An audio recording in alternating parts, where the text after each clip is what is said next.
Part C, merge sort. C.1, introduction to merge sort.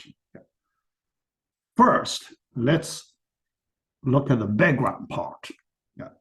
At this point, we have learned several, three, selection sort, bubble sort, insertion sort. So the first question, why we need to learn another sort, merge sort? There is some good reason behind it. Why we need to. The first reason, the current sorts, all of them still not good enough. So we want to improve the overall efficiency. So that's the first thing. But for the merge sort, actually, we have another important reason. So if we look at our old, our current three sorts, selection sort, selection sort, bubble sort,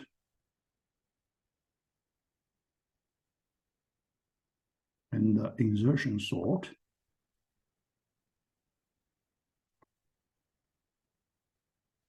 Let's look at one aspect, the worst case efficiency. For these three sorts, the worst case efficiency.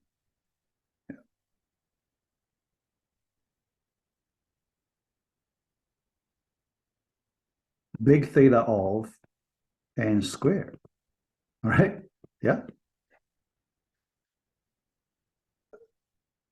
This is not good. N squared, so we treat it as too slow. The worst case, too slow. Okay, So the first thing is we want to improve it.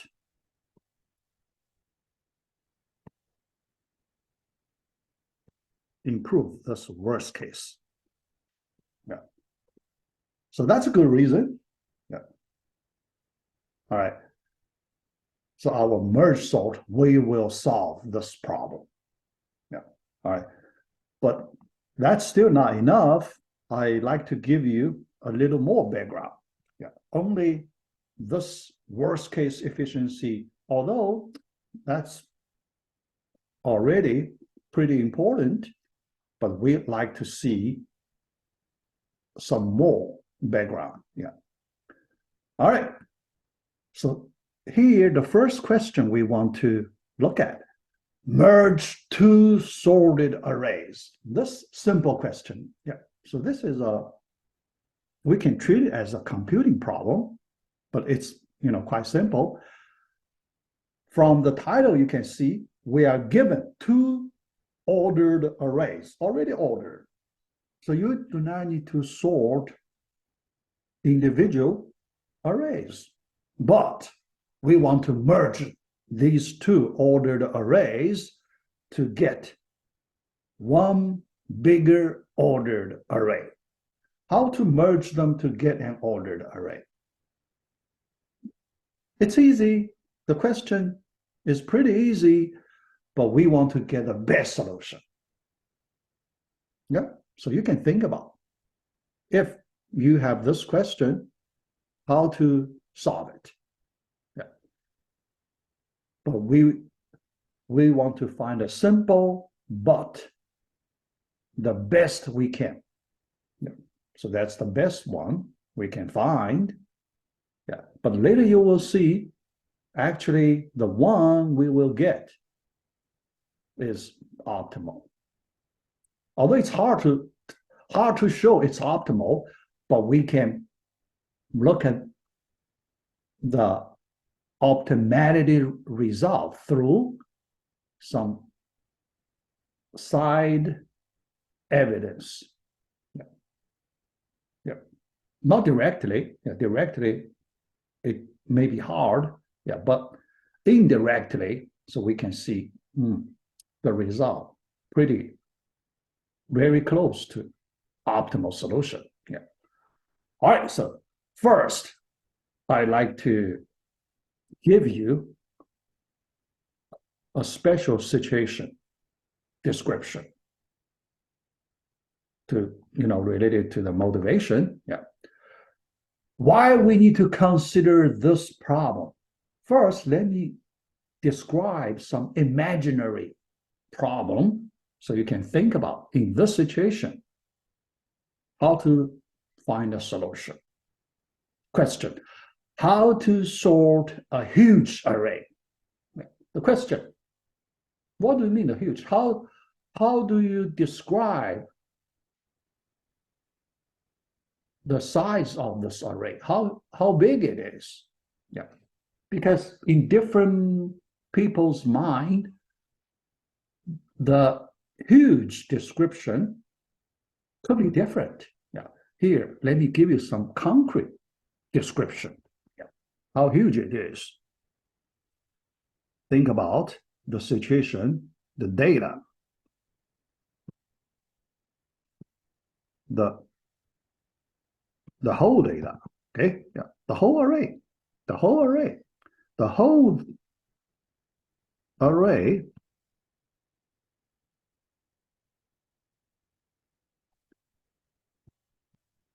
cannot be loaded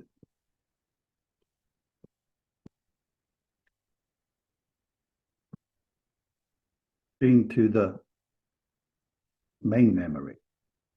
That big computer main memory. That big. We know the size of the main memory is limited, right? Yeah. Yeah. Here, the typical size, 8 GB to 16 GB. Okay. Yeah. My laptop, a little small, only 4 GB. Yeah. Yeah. Think about a computer with 8 GB or 16 GB.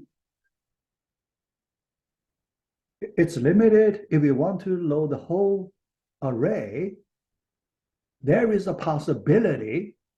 Yeah, there is a possibility the array size, the total size for this array, could not be fitted into this main memory.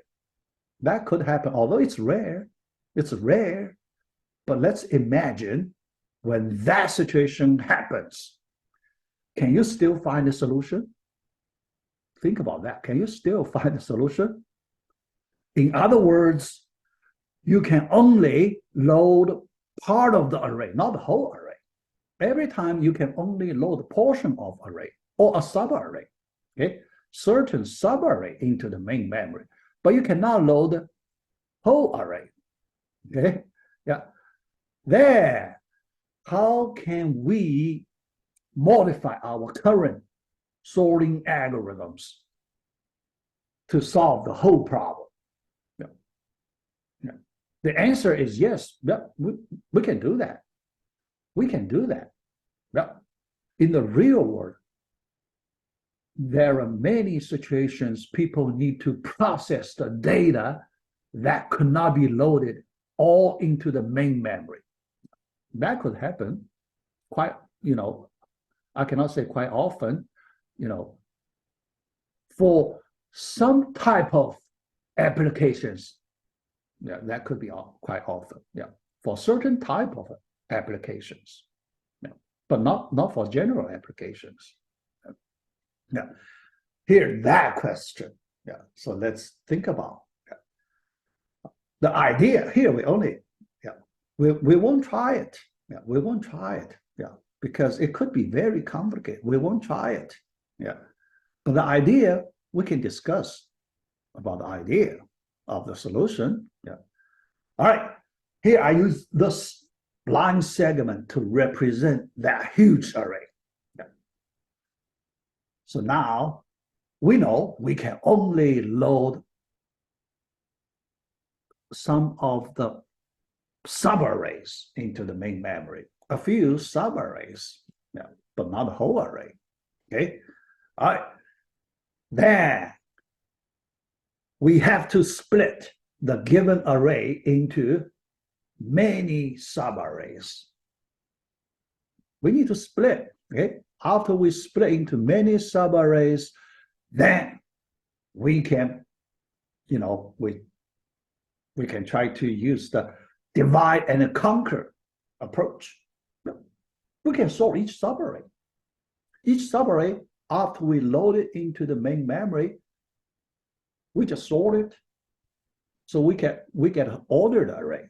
Yeah, each subarray, we make each subarray ordered. After that, then the next question, how do you merge all the ordered subarrays to get a whole ordered array? Now you can see we connect to our computing problem number 15, merge two sorted arrays. Yeah, that's the, one special situation that could use this special type of problem. Okay, yeah. If you can merge two, then you can merge 3, 4, and so on. Okay, any number of ordered subarray, you can merge them. Okay, but although you need to arrange your storage locations carefully, yeah, because when you merge more and more, keep in mind your main memory is limited. You have to load only part of the data into the main memory. Okay, yeah, yeah. Swap in, swap out, yeah. But you need to, do some efficient arrangement. But at the end, you get the whole array ordered. Okay, yeah. So that idea. Yeah. So now, with that in your mind, yeah. So here you can see we have these subarrays. Yeah. We assume we sort all of them. Yeah. And we assume each one can be loaded into the main memory. Yeah, so we can sort them easily. Yeah. But after that, we need to do merge operation. Yeah. Here, another thing you can see, after we split, we can do parallel computing, right? Yeah. Here, it's very common. A computer could have multiprocessors, right? Yeah, multiprocessors.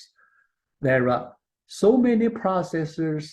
Can we send each subarray to one processor, and then after, yeah, we just do parallel computing. Yeah. After that, then we do merge. Yeah. So that's another way we can take advantage of our computing power, computing resource. Yeah. But for parallel computing, your program should be quite different. So you need to, because in this case, you need to control individual processors. Here, you can see, although most of us, we use multi-processor computers. Yeah. So right now, on the market, almost all computers using multi-processor computers. But you can feel, usually we cannot control individual processors, right? Yeah. You just send the whole computing task to your CPU, so then the CPU internally will manage how to distribute the data, the computing task, computing resource to different computing tasks. The CPU, operating system will do that. Okay, yeah. But for programmers, we never need to do computing task distribution. Yeah. But for this special situation, if you want to do parallel computing, yeah, programmers, we need to write special parallel implementation of our algorithms. We need to modify our existing algorithms to support parallel computing. Okay, yeah. But here I just mentioned a little background. Yeah, because there is a special course, parallel computing course. Yeah. So, all right. So here we just talk about abstract concept here. Yeah. All right. Next question: how to merge two sorted arrays? Now we need to fix the details. Yeah. Although it's simple, yeah, but we need to understand all the details. All right. Given two arrays that are already sorted, how to get a new sorted array that contains all the elements? Yeah. So here,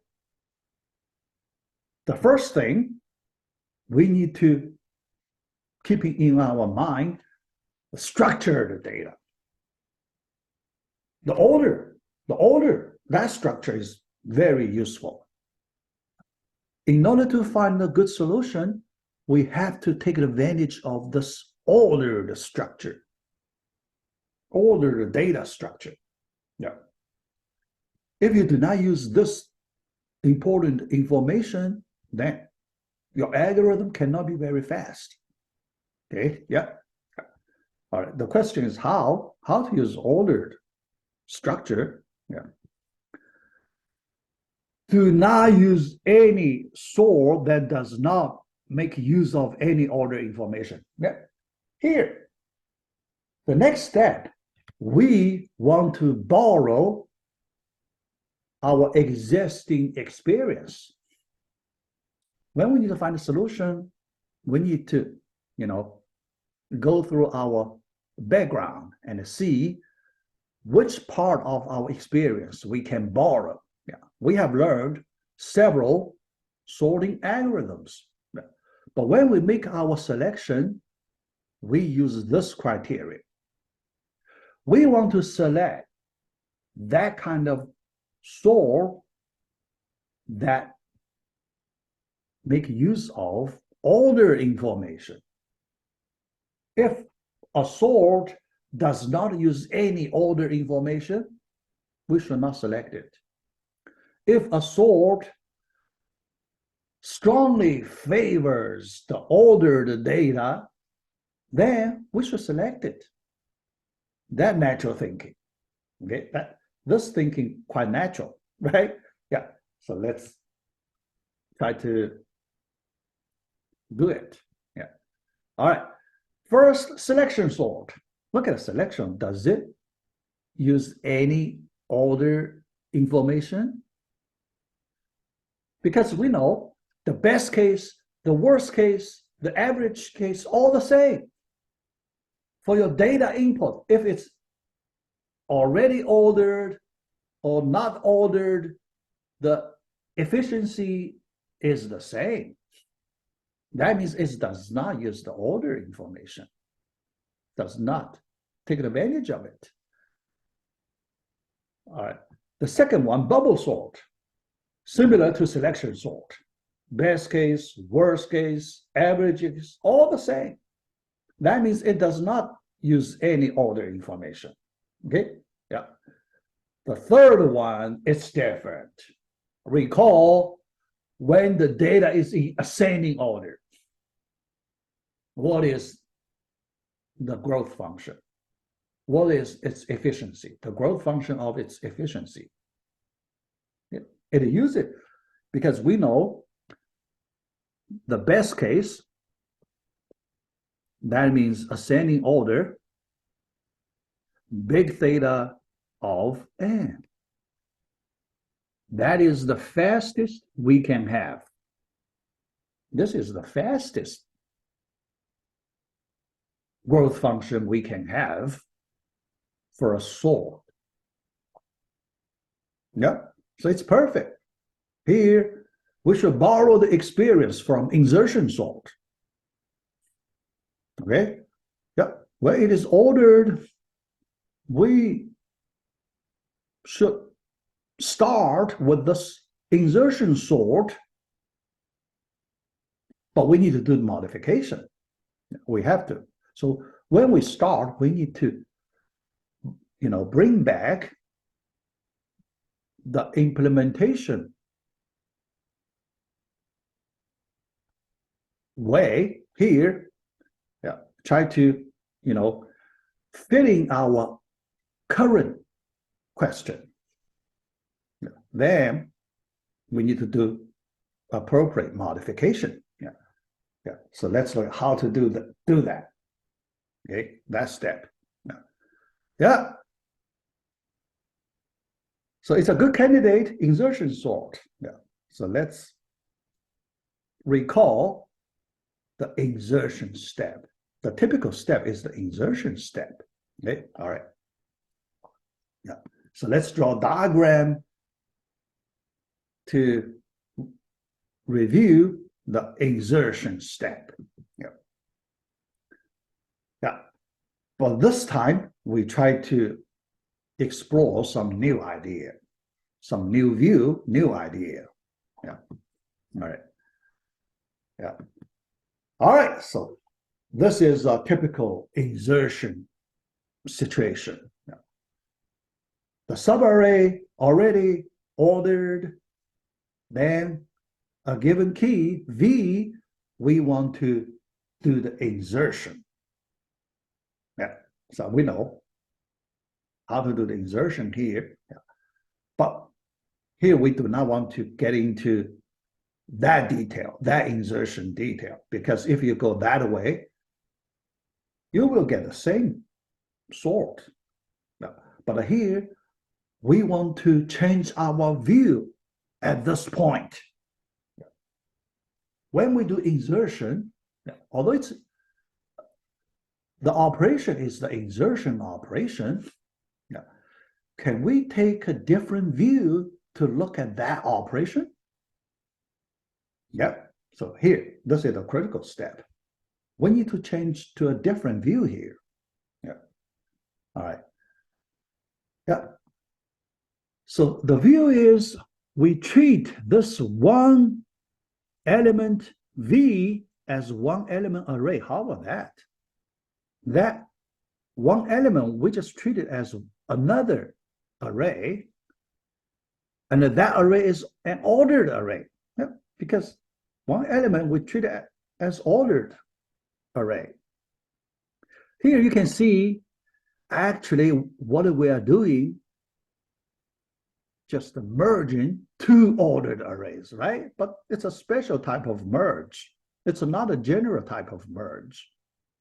But we connect to the merge operation. Yeah. So we view the old insertion operation as a new merge operation. This time we use that merge operation view. Okay, yeah. So that's interesting. Yeah. Because after we change that view, we will get a new sorting algorithm. Yeah. Yeah. Yeah. All right. So that's the connection. Yeah. That's our new interpretation. Yeah. All right. Yeah. So this time we connect to our current computing problem, number 15. Two sorted arrays are combined. In which way you want to combine them? Yeah. So that's the next topic. Yeah. The goal to get a new sorted array. Okay. Yeah. So we will work on the details of the new way to combine two ordered arrays. Yeah. So the new view, merge two sorted arrays for a new sorted array. Yeah. So you can see, yeah, this view change would result in a new sorting algorithm. Yeah. All right. Next, let us focus on this merge step, merge details. Because after we completely get the details of this merge step, we get a whole algorithm. Yeah, because we just apply this merge step again and again. At the end, we will get an ordered array. That's simple. Okay, all right. So let's apply this new merge view to fix the details. Yeah. For the insertion operation, we do the merge, but the data sizes for two subarrays quite different. One K elements, another one element. So different. Yeah. K and 1. Yeah. Can we generalize to this special case to a more general case? For example, M and N. How about that? Arbitrary. Yeah. The data sizes for two arrays to be merged could be very general, like M and N. Yeah. If we can do that, if we can do this kind of generalization, then we get all the details of this merge operation. Okay, yeah. All right, so let's do it. Yeah, yeah. Because here, if the data sizes are so different, we treat as, our data distribution is not balanced. Yeah. Because here, in this new problem, in our new problem, we have freedom to distribute our data, right? Yeah. In our insertion sort, at that time, we do not have the freedom to choose different data sizes. Yeah. But here we have the freedom. So we treat, so this data distribution not balanced. Okay. Yeah, K and 1, not balanced. Balanced, we mean the sizes should be very close. If not exactly the same, should be very close. The difference of the size numbers should be very small. Then we can say, data distribution is very balanced. Yeah. The next question is why this balancing property is important. Yeah. Why you feel the balanced or not, this property is important. Yes, it is important. Yeah.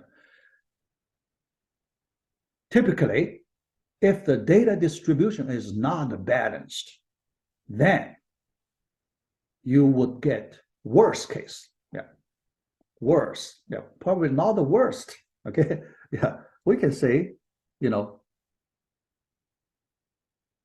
worst case. Okay. Worse. Yeah. Yeah. May not be worst. Okay. May not be worst. Okay. Yeah.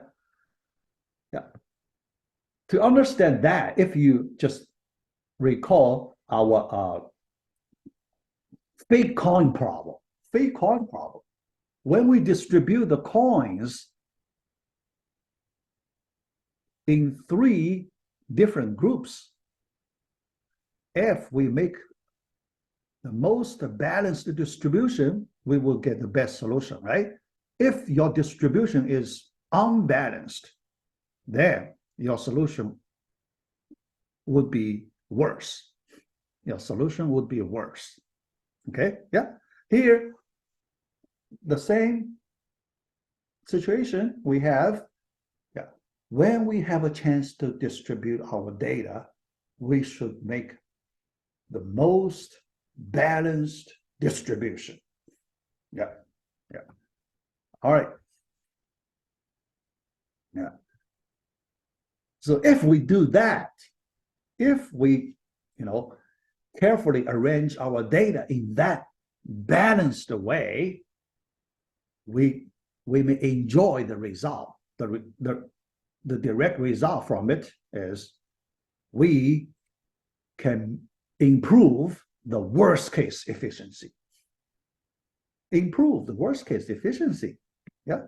So that's the reason, or the goal. So improve worst case efficiency. Yeah. So that's our focus for this new algorithm. Yeah.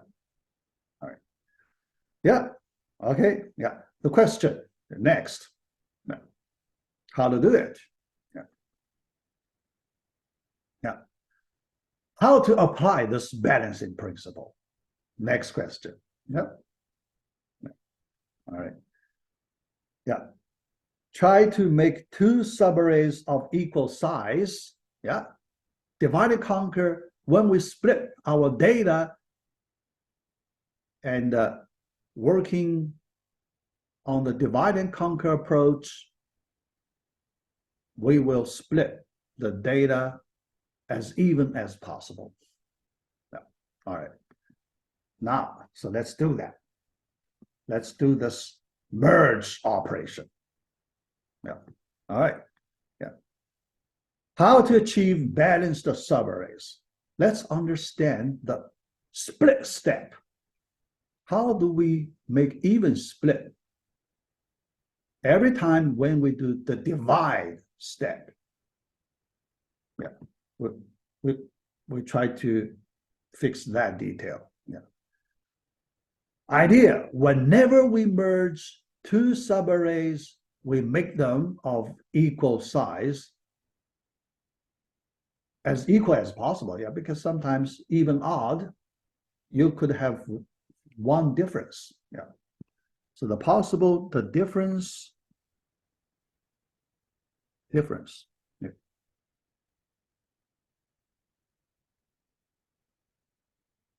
The possible difference, 0 or 1, right? The data size difference. 0, so, yeah, that's the even case. 1, yeah, pretty good. Yeah, difference 1, so well satisfied. Yeah. All right. So let's look at the split situation. This is original array. Yeah. We imagine this is original array. Yeah. The first time when we split, yeah. So you can treat, when we do split, we can find the location in the middle. Yeah. Yeah. Middle location. Yeah. Yeah. All right. Yeah. We make split like this. Yeah. Two subarrays as even as possible. Yeah. All right. Next round. Yeah. In each subarray, we make another split in the middle, yeah, to get, another smaller two subarrays in each one as even as possible, and so on. Okay. We can keep doing it, right? Yeah. We can keep doing until when each subarray has very small size. Yeah. Yeah. Here, the last one, if you notice, one element contains one element. Yeah. Because sooner or later, you will get each subarray only contains one element. That means no split. You cannot do another split. You have to stop. Yeah. Then we start our merge operation from there. We start merge operation on two subarrays, each one with one element. That's the bottom level. We start from that bottom level. Okay. Yeah. When we do the split, the top level. Okay. After one split, we move to the next level, and so on. Yeah. At the end, When we reach the bottom, we cannot split anymore. Then we start merging from the bottom level, level by level, going upward. At the end, when we reach the top, we finish the merge.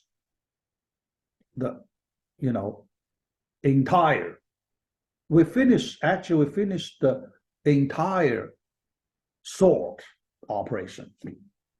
Yeah. All right. Yeah. So here the merge. Yeah.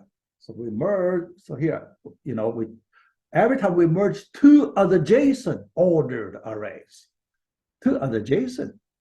Okay. Yeah. Yeah. Next round, merge also two adjacent ordered subarrays. Yeah. All right. So we can get a larger ordered subarrays and so on. Yeah. Then the last step after the final round merge, we get a whole ordered array. That's the divide and conquer diagram. That's the way we implement that divide and conquer approach for this computing problem. Based on this diagram, if we can get the details of the merge operation, then we solve the whole problem. Yeah. So this diagram, we only need to fix the, building block. The building block is the merge operation. After we get a merge operation, we can use it to build the whole algorithm. Yeah. All right. Yeah. So now let's move to the next step, the merge operation. Yeah. And here, regarding to avoiding poor worst case performance later, we will do, when we do analysis, we can see the worst case efficiency would be much better than big theta of n squared. Yeah. Actually, we will see the merge case efficiency would be big theta of n log n. That's the best we can get. N log n. The best we can get. Okay? Yeah. Yeah. Yeah. Okay. Yeah. All right. But we need to do some calculation. First, let's understand the details of the merge operation. Yeah. Yeah. So next, let's study this merge step. All right. Let us use diagram to understand the merge step. Here, suppose we have two subarrays, A subarray and a B subarray, and we assume both are ordered. Both are ordered. Yeah. So we want to do the merge operation. Yeah. The first step, we need to do by comparisons, right? So here, what is the first comparison? The first comparison here, we look at A0 and the B0 to compare two smallest elements in those two subarrays. Yeah. So we can do one comparison. And we assume min 0 as the smaller element of these two elements, A0, B0, the smaller one. Yeah. So after one comparison, we get this min 0 element, and we know this element is the smallest in the overall array, right? Yeah, the smallest among all the elements. Yeah. absolute minimum. Okay, yeah. And another one, max, yeah, the larger one of A0, B0, so we call it max 0. Yeah. So we cannot determine the location for max 0, but we can determine the location of min 0 after the first comparison. Yeah. That is in this destination array. Yeah, here, the bottom empty array, a sequence of locations, I use it for the destination array, result array. Okay, yeah. But that min 0, we know that's the minimum of the result array. We can put it in place. We can put min 0 in place. Yeah. So the first location in the destination array, that's the right place for min 0. So we just put there, and then we consider the next element in the destination array. Yeah. All right, so how to determine the second element in the destination array? Yeah, so here we assume case 1, max 0 equals B0. Yeah. Another case, we can get easily. Yeah. So here we only look at one of the two cases. Yeah. Max 0, assume it is B0. The next comparison, we should compare this max 0 with A1. Yeah. Yeah. The next unprocessed element in A subarray, A1. Yeah. And then do another comparison, and we call the smaller one min 1. Yeah, min 1, but this one we know it is the second smallest element in the overall array, right? Second smallest. So we can place it in place, the second location in the destination array, and so on. Okay, we can keep doing that. Yeah, and so on. Yeah. So then here we want to see the worst case. Yeah, because we know in this way we can merge two ordered array. The next question is, if we use this way to merge two ordered arrays, how many comparisons we need to do for the worst case this time? Yeah. Because sometimes we use a fewer number of comparisons, but sometimes we use more comparisons. Yeah. Here we want to see the maximum possible comparisons we need to use. Here we need that formula, worst case formula. Yeah. Here. All right, so let's keep doing that kind of comparison every time. So here you can see the pattern. Let's look at the pattern. After each comparison, we put one element in place, right? That's the typical pattern. Okay. For the next new location, we need to do another new comparison. And after that, the smaller one should be drop it in this location. Okay, yeah.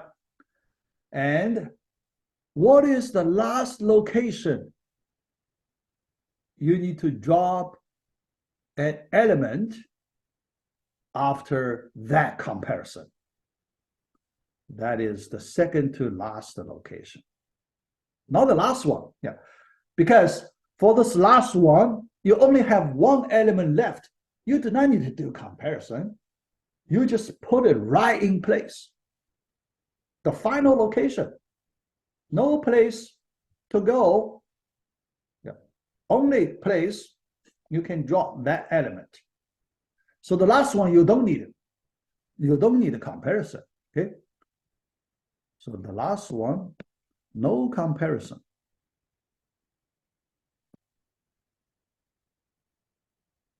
Okay. Yeah. But before the last one, we need one comparison.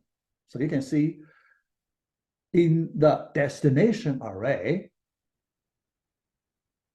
all the locations except the last one correspond to one comparison for each location. Each location, there is one-to-one correspondence to one comparison. Yeah. So you can see the total number of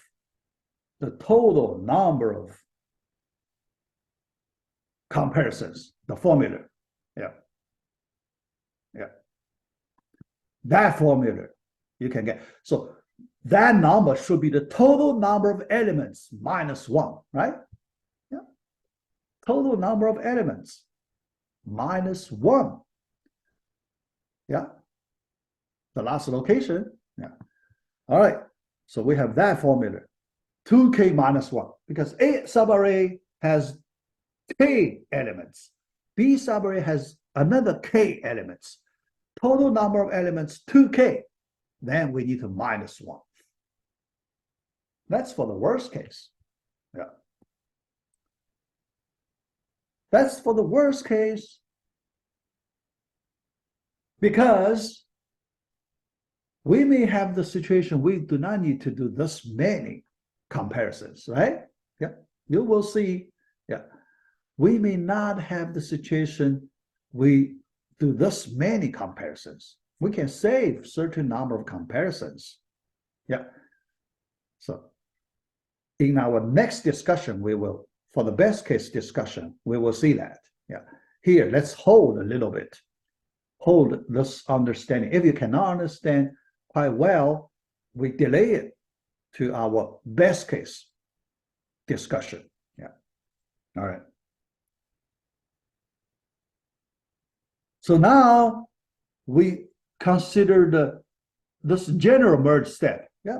Because the previous one, the two subarrays have equal size k. That's not the general case. We want to consider a general case. Yeah. The sizes of two subarrays m and n, we allow them different, two different sizes, m and n, and we want to see the best case formula. Yeah. That general formula. Yeah. All right. Yeah. The same discussion. Yeah. The same discussion. Yeah. When we merge. Yeah. So for the number of comparisons for the worst case, the total number of locations in the destination array minus 1. Minus 1. The last one, we don't need a comparison. So minus 1. Yeah. So the formula should be m plus n minus 1. Yeah. M plus n, the total number of elements. Then minus 1. That's the formula. Okay, that's the worst case formula. Yeah. All right. Then next, the best case formula. Yeah. Yeah. Sometimes we do not need to do that many comparisons. If we are lucky, we can do fewer comparisons. So next question. Let's look at the best case for general merge step. Now, this time we do not need to look at the special case. Two subarrays have the equal size. Not necessary. Let's look at the general case directly. Yeah. All right. Why we can get a better case? Yeah. The better case is, so think about it. First, we understand under what situation we can do fewer number of comparisons. No. Think about, yeah. So every time when we do one comparison, we choose one from A subarray and one element from B subarray, right? Yeah. So let's look at the pattern, still the typical pattern for each comparison. Okay, yeah. Every time when we do one comparison, one from A subarray, let's call it A sub I, and one from B subarray, B sub J. Then we do one comparison, and the smaller one, we put it in place. That's the typical pattern. Yeah. So now you can see if we cannot do this kind of comparison anymore, we have to stop.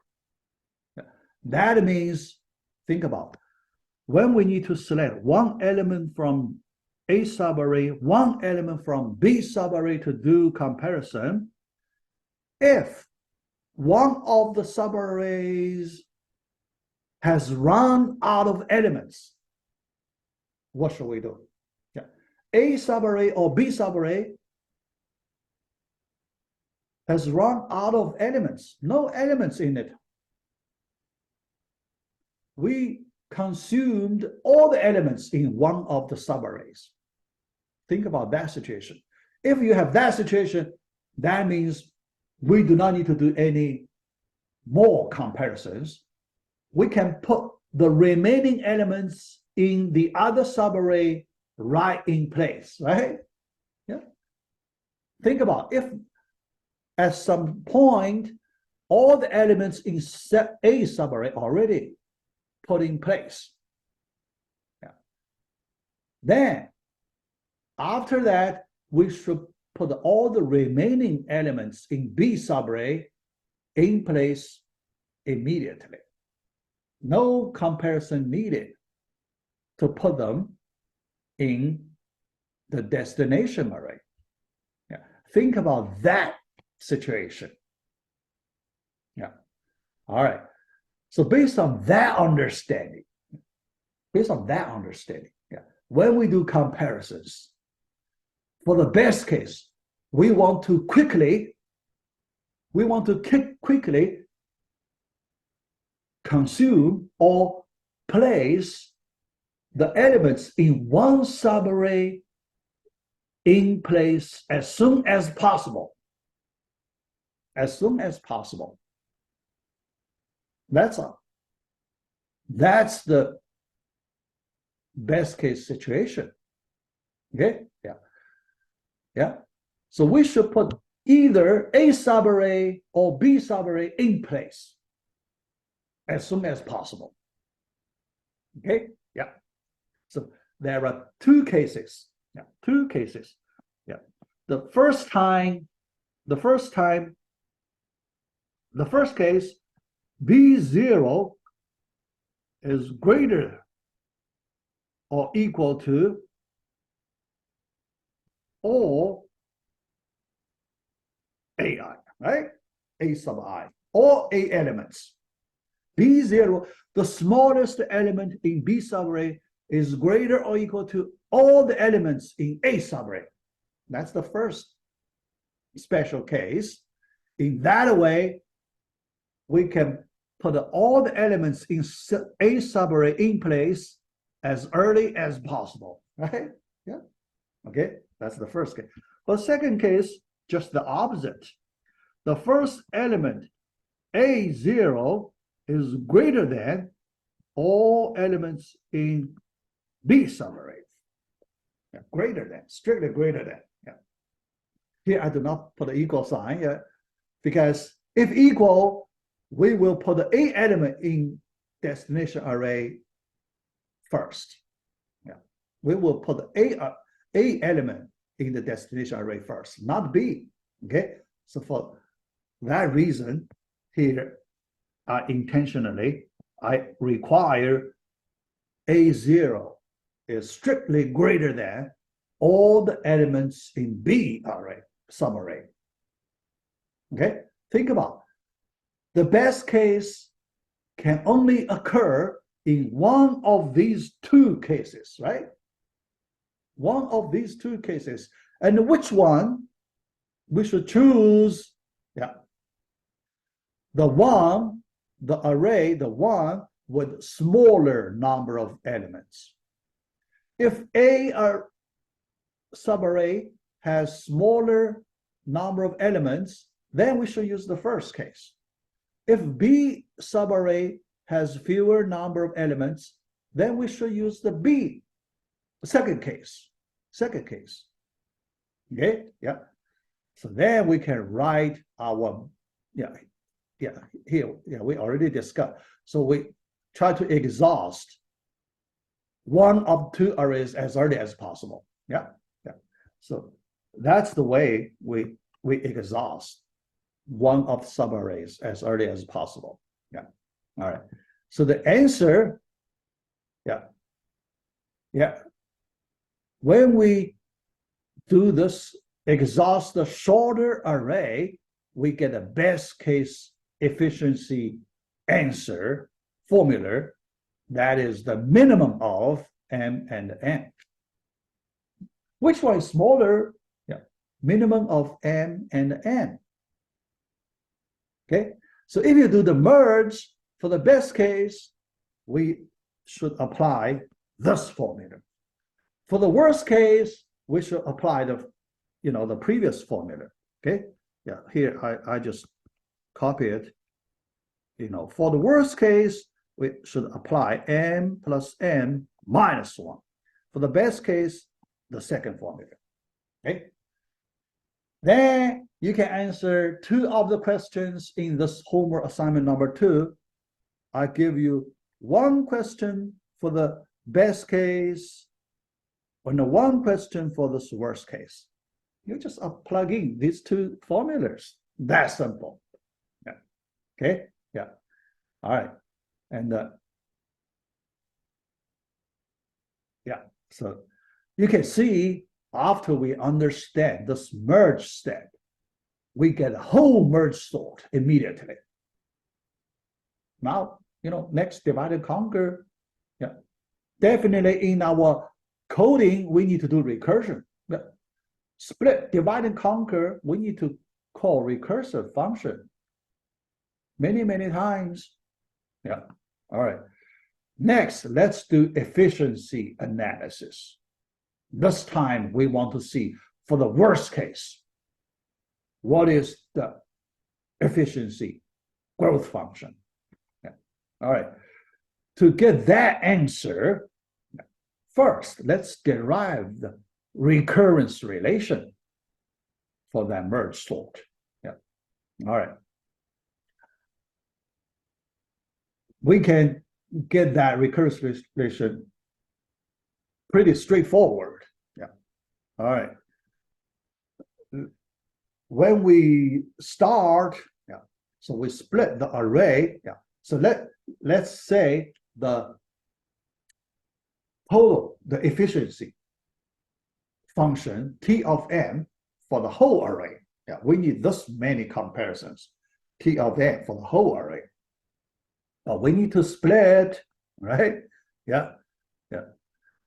And when we make even split, we get 2 subproblems with even size, and each subarray, the size approximately T of n over 2. Here, approximation, each one T of n over 2.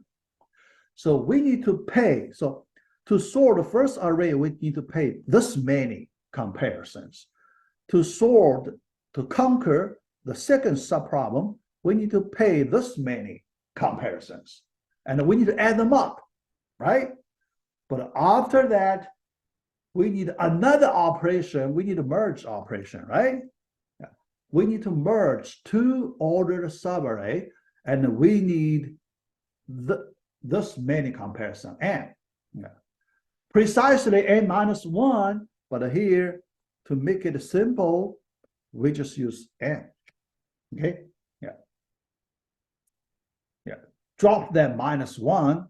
Here we use n to make our recurrence relation as simple as possible. Initial condition T of 1 equals 0. T of 1, only 1 element. We do not need a comparison. T of 2, there are 2 elements. We need a 1 comparison. So T of 2 equals 1. Then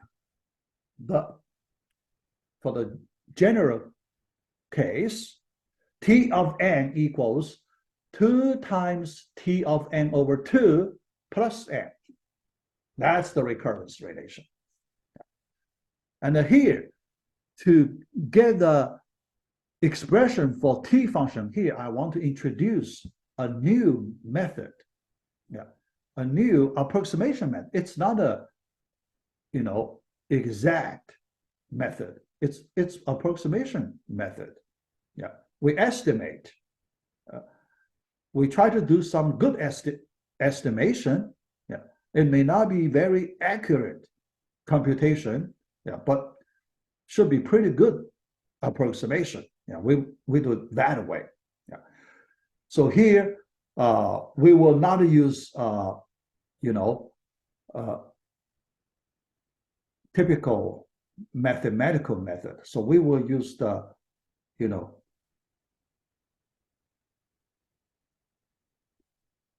basically computer science background here, computer science background to get this approximation.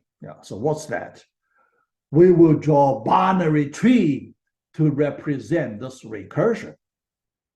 We will draw a binary tree to represent the diagram of this recursion. And based on that binary tree, we estimate this T function. So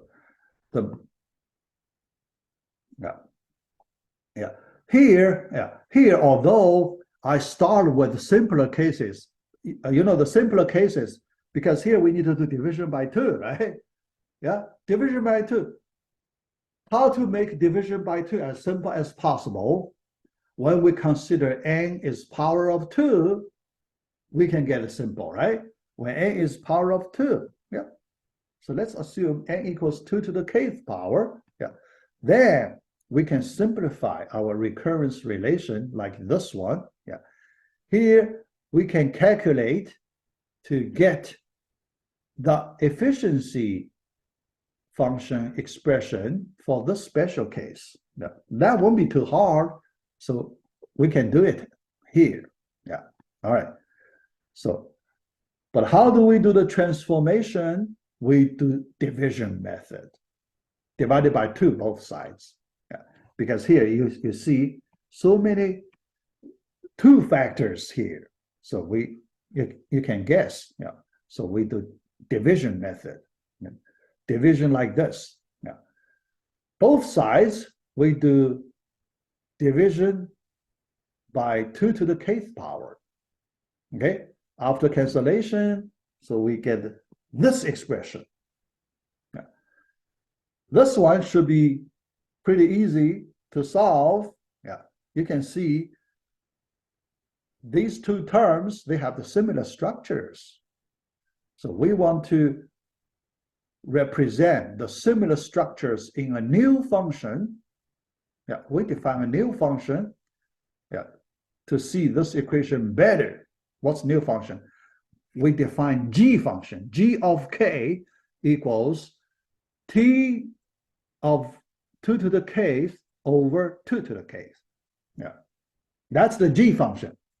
After we define this new g function, we can write our old recurrence relation, this one, as this new g function version.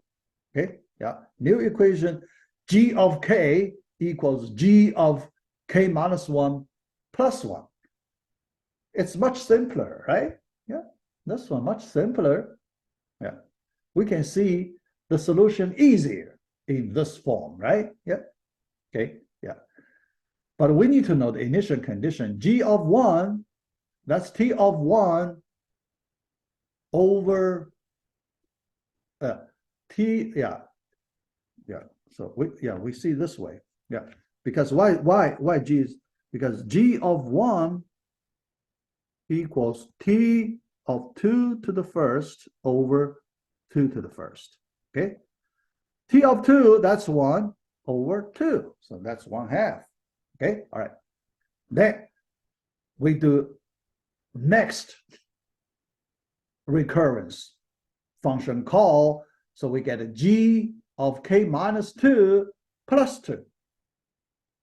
And keep doing recurrence call like this until we reach the bottom. Yeah. Here, how to keep track of the dot, dot, dot. Invariant method. Invariant method. You can imagine the k minus 1 plus 1, it's k. K minus 2 plus 2, it's k. That size plus the corresponding constant equals invariant k. All right? Yeah. So we use that, we keep track of all these numbers until we reach the bottom equation, that is g of 1 plus k minus 1. Yeah, because the sum of these two numbers should be also k. Yeah. So we won't get lost. Here we apply the invariant method. Another time, we won't get lost. Okay? Yeah.